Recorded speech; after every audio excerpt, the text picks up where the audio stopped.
টক ঝাল মিষ্টি আমের আচার। দুটো আমের খোসা ছাড়িয়ে গ্রেট করে নেব। কাঁচের বাউলের মধ্যে দিয়ে 1 চামচ নুন 1 চামচ হলুদ গুঁড়ো দিয়ে ভালোভাবে মিশিয়ে রেখে নেব। এরপর মশলাটা বানিয়ে নেব। তার জন্য 2 চামচ সঁফ, 1 চামচ জিরে, 1 চামচ কালো সর্ষে, 6-7টি শুকনো লঙ্কা, দারচিনি, লং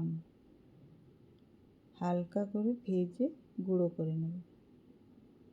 এরপর আধা কাপ সরষের তেলে 5 ফোড়ন, কাশ্মীরি লঙ্কার গুঁড়ো, আম দিয়ে একটু ভেজে নেব।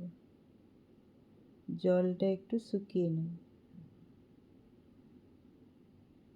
এরপর 1 কাপ চিনি দিয়ে নেড়ে চেড়ে চিনিটা ভালোভাবে গলিয়ে নেব।